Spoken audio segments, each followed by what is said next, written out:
দর্শক আসসালামু আলাইকুম। আমি মুক্তাদির রশিদ আপনাদের সঙ্গে আছি রোমিও স্পিক নিয়ে।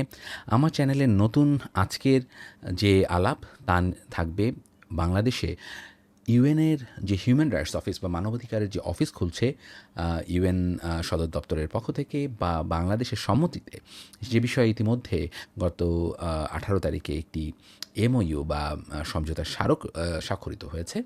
এবং আপনারা জানেন যে এই সরকার মনে প্রাণে চাইছে একটি মানবাধিকার অফিস বাংলাদেশে প্রতিষ্ঠিত হোক, ভবিষ্যতে বাংলাদেশের মানবাধিকার পরিস্থিতি সমুন্নত রাখতে। ইতিমধ্যে এ নিয়ে প্রশ্ন উঠেছে।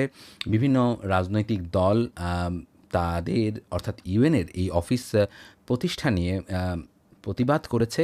বিশেষ করে ইসলামী দলগুলো খুবই ঠুনকো যুক্তি দিয়ে তারা এই অফিস গঠনের সমালোচনা করেছে, যেটা আমার কাছে খুবই অযৌক্তিক মনে হয়েছে এবং খুব একটি ধোপে টেকে না এই টাইপের যুক্তি মনে হয়েছে। অন্যদিকে দেশীয় যারা মানবাধিকার কর্মী, যারা দীর্ঘ বছর ধরে বাংলাদেশের মানবাধিকার পরিস্থিতি সমুন্নত রাখার জন্য চেষ্টা করছেন, তাদের ভেতরে মিশ্র প্রতিক্রিয়া আমি পেয়েছি। একদল বলছেন যে অবশ্যই বাংলাদেশের মানবাধিকার পরিস্থিতি সমুন্নত রাখার জন্য মানবাধিকার অফিস বা ইউএনের যে হিউম্যান রাইটস অফিস বাংলাদেশে হলে তারা হয়তো কার্যত তাদের যে ভূমিকাগুলো রাখছিলেন সেটা আরও জোরে সোরে ওনারা করতে পারবেন, সরকারের উপরে প্রভাব রাখতে পারবেন। অন্যদিকে অনেকেই সমালোচনা করেছেন, আমার কাছে অন্তত যারা হিউম্যান রাইটস অ্যাক্টিভিস্ট তারা বলেছেন যে এইটা মূলত হিউম্যান রাইটস কমিশন আছে, নিজস্ব কমিশনকে শক্তিশালী না করে একটি মহল চাইছে ইউএনের মেকানিজম এখানে এস্টাবলিশ করতে। তাতে হয়তো ভবিষ্যতে তাদের নিশ্চয়তা বা তাদের ইম্পিউনিটি বা তাদের এখন যে তত্ত্বাবধায়ক সরকার বিভিন্ন কাজগুলো করছেন তার নিশ্চয়তা বা তার সফটনেস পাওয়ার জন্য এই কাজগুলো করা হচ্ছে। আমি অবশ্য এইটার ভিন্ন একটি পর্যালোচনা করতে চাই আজকের এই এপিসোডে। আমি বলতে চাই যে আপনারা ইতিমধ্যে আমার থাম্বনেইল দেখেছেন যে আমি সেখানে বলেছি, আমি আর্গুমেন্ট করার চেষ্টা করছি যে ইউএনের যে হিউম্যান রাইটস অফিস আছে সেই অফিসের মধ্য দিয়ে মূলত বাংলাদেশে আওয়ামী লীগের ফিরে আসাটা সহজ করে দেওয়া হবে এবং কিভাবে হবে, কী কারণে হবে, সেইগুলোই আজকে আলোচনা করব অল্প কিছু সময়ের মধ্যে।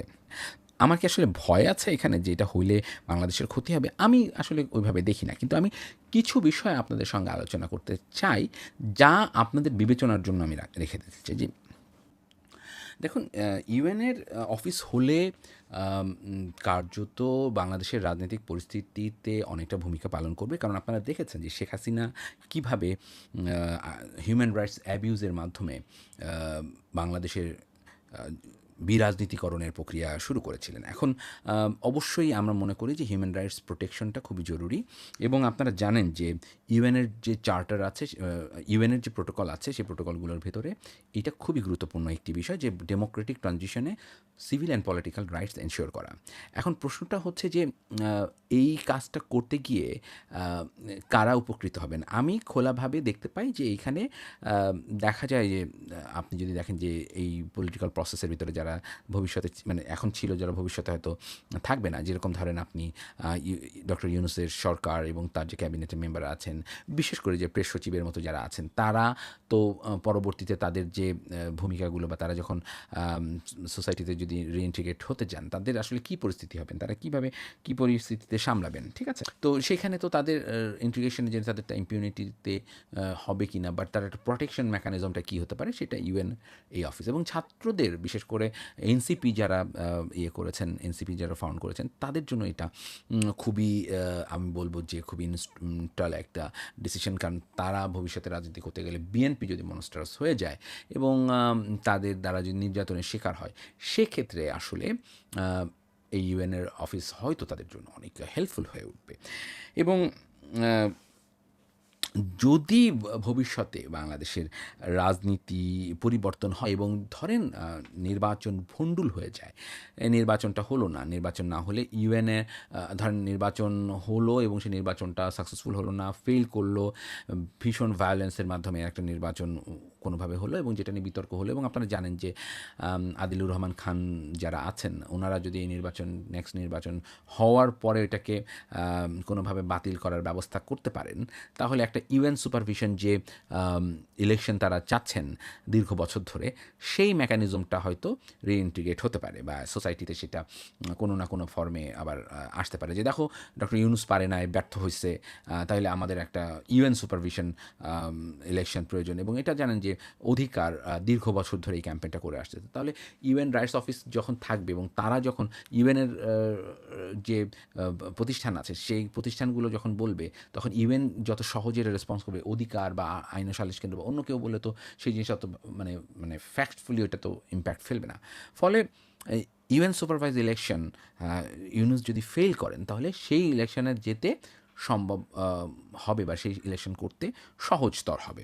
তো আমি এইটা নিয়ে আমার কোনো হয়তো এখন পর্যন্ত আমার কোনো অ্যালার্জি নাই, বা আমার কাছে যে জিনিসটা মনে হচ্ছে বা যেগুলো সম্ভাবনা হতে পারে, আমি সেই বিষয়গুলো আপনাদেরকে একটু ভাববার জন্য বলবো। যেমন ধরুন 1 নম্বর প্রশ্ন, সেটা হচ্ছে যে ইউএন হিউম্যান রাইটস যে প্রিন্সিপাল, সেই প্রিন্সিপাল অনুযায়ী আপনাকে কিন্তু অবশ্যই সকল রাজনৈতিক দলকে আপনার কি দিতে হবে, সিভিল অ্যান্ড পলিটিক্যাল রাইটস দিতে হবে। তাহলে আপনি আওয়ামী লীগকে কেন দিবেন না?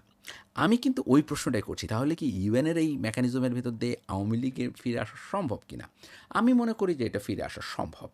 আওয়ামী লীগ সেটা রিফাইন্ড হোক, আনরিফাইন্ড হোক, বা খোলা বাজারে বিক্রিকৃত হোক, বা কম্প্রোমাইজড হোক, হোয়াট এভার, সে ফেরত আসা সম্ভব। কারণ ইউএন অফিসের চার্টারে সে যখন সিভিল এবং পলিটিক্যাল রাইটস নিয়ে কথা বলবে, বিশেষ করে আপনারা জানেন যে ইউএনের ইনস্ট্রুমেন্ট, যেটা ইউএন খুব মনে প্রাণে সাপোর্ট করে, international covenant on civil and political rights, এইটাকে যখন সে এই ইনস্ট্রুমেন্টকে সে যখন এন্ডোর্স করে, তো সেই এন্ডোর্সমেন্টে কিন্তু আপনি দেখবেন যে লাইন বাই লাইন লেখা আছে যে পলিটিক্যাল ইয়েতে আপনি কী করতে পারবেন, পলিটিক্যাল রাইটসকে প্রোটেক্ট করার জন্য রাষ্ট্র কীভাবে ভূমিকা পালন করবে। তাহলে ইউএন তো বলবে যে ভাই, this is what we have, this is what the instrument is, and এই কভেনেন্ট অনুযায়ী বাংলাদেশে আওয়ামী লীগ পলিটিক্স করার যোগ্যতা রাখে। এবং সে তো বারবার এই কথাটা বলবে। এবং আমি আপনাকে নতুন করে এটা বলছি না, কারণ আওয়ামী লীগের নাম ঘোষণা না করেও আওয়ামী লীগের অ্যাক্টিভিটিস ব্যান হওয়ার পরে ইউএনের যে স্টেটমেন্ট ছিল, সেই স্টেটমেন্ট কিন্তু খুবই শক্তিশালীভাবে এই দেশে যে একটি রাজনৈতিক দলের কার্যক্রমের যে নিষেধ করা হচ্ছে, সেই বিষয়ে কিন্তু ক্রিটিক্যাল একটা ভয়েস এসেছে। তার মানে আমরা ধরে নিতে পারি যে ইউএনের এই অফিস আলটিমেটলি আওয়ামী লীগকে হেল্প করবে টু গ্রো, অ্যাটলিস্ট তাদেরকে স্পেস দেওয়ার জন্য। এবং এটা ফেয়ার, মানে আপনি যদি যতই আপনি থামিয়ে রাখার চেষ্টা করেন ডোমেস্টিক ইনস্ট্রুমেন্ট দিয়ে বা ডোমেস্টিক পলিটিক্সের অংশ হিসেবে, কিন্তু ফেয়ার রাইট তো উনি পান, তাই না? এবং ইউএনের জন্য কিন্তু ইউএনের পার্সপেক্টিভ থেকে যদি আপনি দেখেন, এটা কিন্তু ফেয়ার। এবং আমি মনে করি যে আমি যদি ইউএনের অফিসিয়াল হতাম, আমি তো বলতাম যে ভাই, এটা ঠিক আছে। আপনি যদি ছাত্রদের সংগঠন করেন, তাহলে আপনার কাছে এটা ঠিক নাও মনে হতে পারে। আপনি যদি জুলাইয়ে আহত বা নিহতের পরিবার হন বা আহত হয়ে থাকেন, আপনার কাছে এটা ঠিক মনে নাও হতে পারে। বা আওয়ামী লীগের প্রতি যদি আপনার বিদ্বেষ থাকে, আপনি যদি জামাতি হন, হ্যাঁ, তাহলে আপনি নাও বলতে পারেন। কিন্তু ইন্টারন্যাশনাল স্ট্যান্ডার্ডে আপনাকে এই মেকানিজমে অবশ্যই আওয়ামী লীগকে স্পেস দিতে হবে। এবং আওয়ামী লীগকে দিতে হবে এই কারণে, আপনি দেখবেন যে অন্যান্য রাজনৈতিক দল, বিশেষ করে ইসলামিক রাজনৈতিক দল, ইভেন আজকে ডেইলি স্টারে এসেছে যে আখতার বলছে যে বিভিন্ন রাজনৈতিক দলের সঙ্গে কথা বলার জন্য আওয়ামী লীগের পক্ষ থেকে কিন্তু কোনো কথা আসেনি। আমি দ্বিতীয় যে পয়েন্ট বলছি, যে আওয়ামী লীগ যে আর্গুমেন্ট আমি মেক করার চেষ্টা করছি, যে আওয়ামী লীগ যে বেনিফিটেড হবে, এইটা কিন্তু আওয়ামী লীগ বুঝতে পারতেছে। এবং আপনাদের মাথায় রাখতে হবে যে আওয়ামী লীগকে কিন্তু ব্যান করা হয়েছে, এটা কোথাও নাই। আওয়ামী লীগের অ্যাক্টিভিটিসের উপরে ব্যান করা হয়েছে, তার লেখালেখি এগুলাকে প্রকাশ করার ব্যাপারে নিষেধাজ্ঞা দেওয়া হয়েছে। এইটা কিন্তু ডক্টর ইউনুস চ্যাটাম হাউসে যখন কথা বলেছেন, উনিও কিন্তু আবার ক্লিয়ার করেছেন। কেন ক্লিয়ার করেছেন? কারণ মিথটা ক্রিয়েট করা হয়েছে যে ভাই Awami League ban. Awami League is not ban. In fact আমি আওয়ামী লীগের অনেক নেতাদের সঙ্গে 5 আগস্টের পরে দেখা করেছি, এখনও অনেকের সঙ্গে কথাও বলি যে তারা তাদের ফিউচার কীভাবে ভাবছে, কী চিন্তা করছে। এগুলো আমার কাছে মনে হয় যে আওয়ামী লীগ ব্যান হলেও, মানে তার অ্যাক্টিভিটিস ব্যান হলেও, আমি সাংবাদিক হিসেবে তাদের সঙ্গে কথা বলা উচিত। হয়তো তাদের আমার যদি সুযোগ থাকতো তাদের সাথে ফিজিক্যালি দেখা করার, তাহলে সেটাও হয়তো আমি করতাম। তাহলে আপনি দেখেন যে যে যুক্তিতে international covenant on civil and political রাইটসকে ইউএন ইমপ্লিমেন্ট করবে, সেই জায়গা থেকে যেহেতু আওয়ামী লীগ বেনিফিটেড হবে, আওয়ামী লীগের কাছ থেকে কিন্তু আপনি কোনো রিয়াকশান এখন পর্যন্ত দেখেননি, অন্তত আমি দেখিনি। একটা জিনিস আপনার এখানে বলা দরকার যে ইউএনের মেকানিজমের ভেতরে একটা খুবই গুরুত্বপূর্ণ, এবং আপনি যদি এসডিজি দেখেন সেখানে সবচেয়ে গুরুত্বপূর্ণ একটা ইনস্ট্রুমেন্ট হচ্ছে 16 যে সে যে অ্যাচিভমেন্ট করতে চায় যে একটা transparent and successful judicial mechanism, এবং এইটা কিন্তু আমেরিকানদের যে বাংলাদেশের প্রতি যে ডিমান্ড, সেই ডিমান্ডেরও একটা অংশ। অর্থাৎ আপনি অনেকে বলছে যে পুলিশ রিফর্ম দরকার, পুলিশ রিফর্ম দরকার। আমি মনে করি যে police reform is way high, এবং পুলিশের রিফর্মের জন্য হিউজ আপনার ইনভেস্টমেন্ট এগুলো প্রয়োজন আছে। বাট পুলিশ রিফর্ম ছাড়াও প্রক্রিয়া তো একদিনে সম্ভব না, ইট টেক্স টাইম। বাট এইটা পুলিশের ইমিডিয়েট রিফর্ম ছাড়াও, মানে বড় ধরনের রিফর্ম ছাড়া কিছু ইমিডিয়েট রিফর্ম করে যদি আপনি পুলিশকে ক্রিমিনাল জাস্টিস ডেলিভারি সিস্টেমে হেল্প করতে দিতে চান, তাহলে আমি মনে করি যে one of the best thing হচ্ছে আমাদের ইন্ডিপেন্ডেন্ট প্রসিকিউশন তৈরি করা, যেটা বাংলাদেশে over the year very politicised. So আপনি দেখেন ইউএন কিন্তু এই যে আমাদের জাস্টিস ডেলিভারি সিস্টেমটাকে নিয়ে কাজ করছে।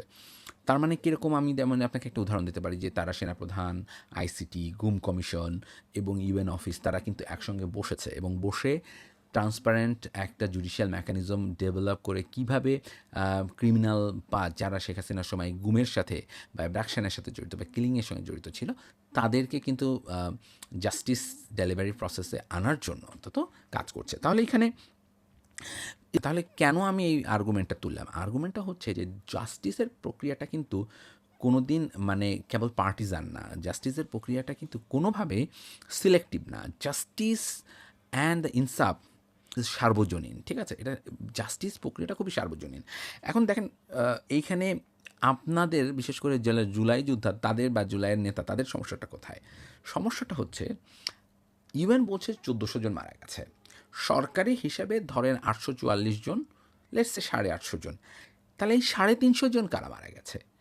আচ্ছা, যদি 850 জনের বিচারের প্রক্রিয়ায় আপনি আসেন, ইউএন যদি এরকম কোনো মেকানিজম বাংলাদেশে ভবিষ্যতে করে বা করতে পারে যে তারা জুডিশিয়াল প্রসেসের মধ্যে ইনফ্লুয়েন্স করতে পারছে, বা তাদের ওই যে আমি বললাম যে ইউএনের সুপারভিশন একটা মানে গভর্নমেন্ট হবে, সেই গভর্নমেন্টের ইলেকশন দিয়ে তারপরে তারা যাবে, যেটা আপনারা জানেন যে এরকম প্রক্রিয়া হচ্ছে ইস্তিমুরে হয়েছে। ইস্তিমুরে বিবাদমান সংঘাতপূর্ণ যে সমস্ত দল ছিল, সেই দলগুলোকে নিয়ে পরবর্তীতে তারা নির্বাচন করে সেই সরকারের কাছে, তারা ইউএনের সরকার গঠন করে সেই সরকার কাজ করেছে, তারপরে যে তারা ইস্তিমুরের নির্বাচিত সরকারের কাছে ক্ষমতা হস্তান্তর করে দিয়ে এসেছে। তো ধরেন আমার ইস্তিমুরের মতো একটা সিচুয়েশন বাংলাদেশে অ্যারাইজ করলো, তাহলে তারা যদি সেই সময় একটা বিচার প্রক্রিয়ার মধ্যে যেতে চায় এবং সেই বিচার প্রক্রিয়াতে কোনোভাবে তারা মনে করে যে আচ্ছা, এবং আওয়ামী লীগ যদি বলে যে দেখেন আপনারা তো 850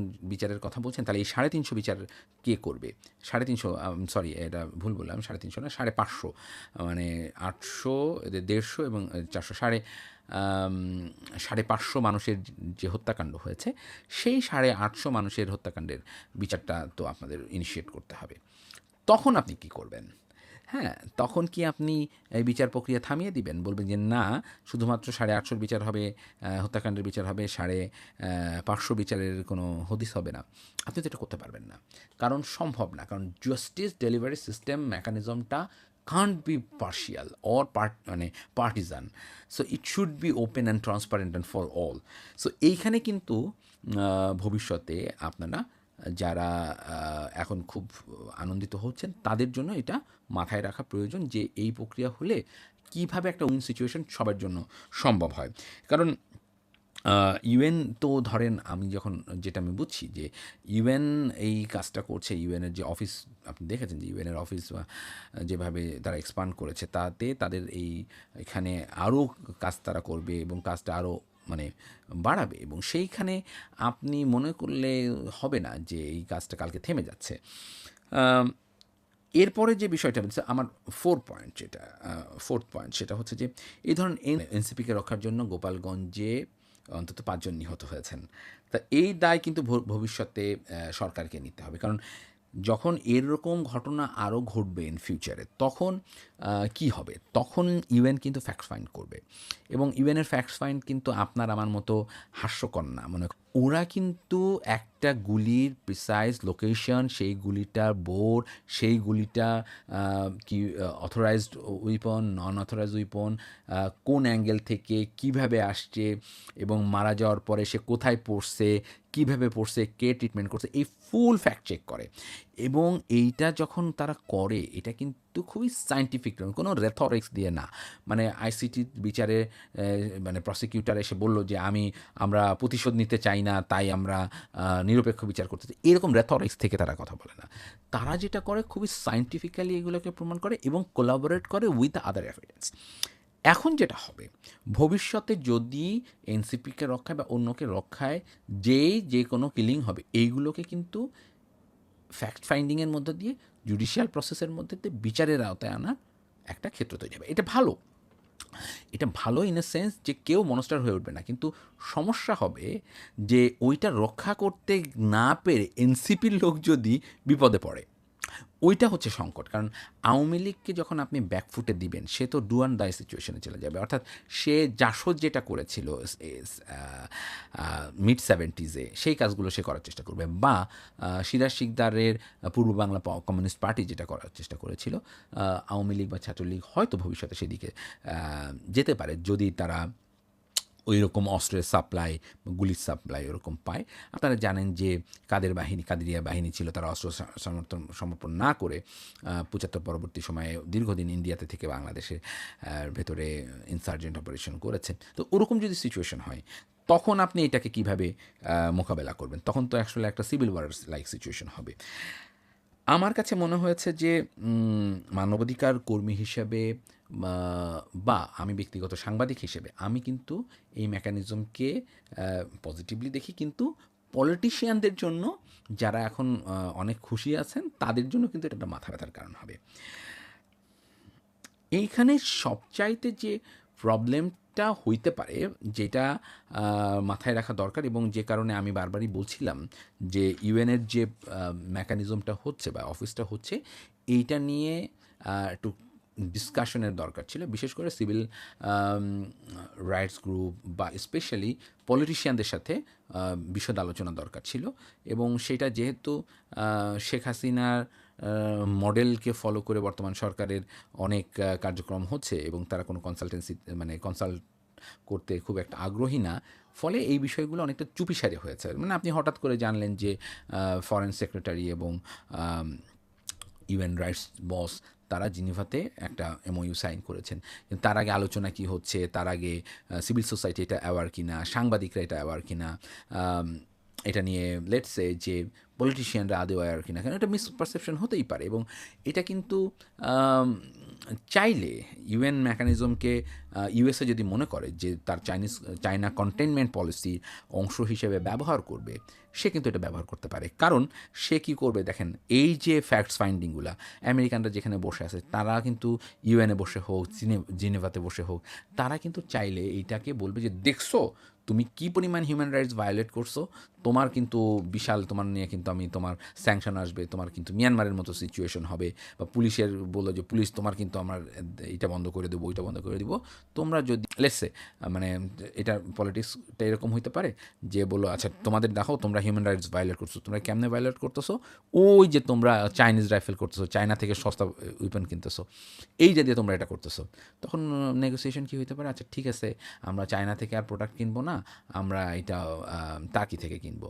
তারপর টার্কি কী করবে, টার্কি থেকে কেনার পরে টার্কি না তোমরা টার্কি থেকেও কিনতে পারবে না, টার্কিকে তাহলে ওই বাইন্ডিং দিতে হবে যে এই উইপেনগুলো কোন কোন কোন ক্ষেত্রে ব্যবহার করতে পারবে, কীভাবে করতে পারবে। সো এই যে ইনস্ট্রুমেন্ট দিয়ে ট্রান্সপারেন্সি আনা সম্ভব বা এইটাকে যে ব্যবহার করতে পারে, এইটা জনগণ কিছুটা উপকৃত হতে পারে। কিন্তু যদি এইটা মিসইউজ হয় তাহলে কিন্তু বাংলাদেশে ওই যে যেটা আমি বলছি যেটা মিয়ানমারে হয়েছে, মিয়ানমারে যেমন ধরেন একদিকে মিয়ানমারে স্যাংশন দিচ্ছে ইউএসএ, অন্যদিকে সে তার পাইলটকে ট্রেনিং করাচ্ছে, বিমান দিচ্ছে, তার পাইলটকে মিলিটারি অফিসারদেরকে ট্রেনিং দিয়েছে। সো এইরকম যদি হয় যে এক হাতে আমি গুলি আর এক হাতে ব্যান্ডেজ দিব, তাহলে কিন্তু এই রাইটস অফিসের যে ক্রেডিবিলিটি বা এই রাইটস অফিসের যে ভূমিকা, সেটা কিন্তু প্রশ্নবিদ্ধ হতে পারে। এবং আপনাদেরকে আমি বলে রাখি, এটা কিন্তু 2000-এর শুরুর দিকে ইরাক ওয়ারের পরে যখন এরকম অফিস পুনর্গঠনের মানে ইরাক পুনর্গঠনের প্রক্রিয়ার ভেতরে যখন এটা করা হয়েছিল, এরকম ওইখানে হিউম্যান রাইটস অফিস গঠন করা হয়েছিল, তখন কিন্তু এটা কার্যত ব্যর্থ হয়েছিল এবং ইউএন তখন এখান থেকে পুল ব্যাক করছে, বিকজ তারা দেখছে তাদের অফিস বোম দিয়ে ব্লাস্ট করে দেওয়া হয়েছে এবং তখন রাইটস বস এখানে মারা যায়। তো আমার পারসেপশনটা হচ্ছে যে আপনি ইউএনের যদি এরকম একটা ফাংশন ইউএন করে বা ইউএন রাইটস বডি যদি এরকম করে, এটা যেন চাপাই দেওয়া কোনো কিছু না হয়। অর্থাৎ বাংলাদেশের পলিটিশিয়ানরা যেন মিউচুয়ালি অ্যাগ্রিড হয়ে তারা যেন এটাকে ওয়েলকাম করে। বাংলাদেশের সিভিল সোসাইটি মানে নাগরিক সমাজ, বিশেষত সাংবাদিকরা যাতে এটা নিয়ে অকিভাল হয়, এটা যেন তারা কোনো কনস্পিরেসির অংশ হিসেবে না দেখে। এবং একই সঙ্গে পলিটিশিয়ানরা যেন এটা এমন একটা জায়গায় নেয় যাতে যার কাছে বন্দুক আছে সেই বন্দুকটা কীভাবে ব্যবহার করবে, সে প্রফেশনালি করছে কিনা সেটা নিশ্চিত করে। অন্যদিকে যারা অর্ডারটা দিচ্ছেন তারাও যেন দায়বদ্ধ থাকেন যে যে মানে রিভেঞ্জ কিলিংয়ের একটা টেন্ডেন্সি না হয়। তো আজকের মতো এখানেই আমি বলতে চাই যে বাংলাদেশের পলিটিক্যাল মাস্টাররা যেন পলিটিক্যাল মাস্টারই করেন এবং যাদের যে ভূমিকা, সেই ভূমিকাটাই আমি স্মরণ করিয়ে দিতে চাই এবং সেই ভূমিকার মতো কাজ করলে আমাদের সমাজটা এগিয়ে যাবে। সবাই ভালো থাকবেন, সুস্থ থাকবেন এবং বাংলাদেশ সত্যিকার অর্থে একটি সুন্দর সবার দেশ হয়ে উঠুক, সেই প্রত্যাশায় আজকের মতো এখানেই বিদায় নিচ্ছি। খোদা হাফেজ।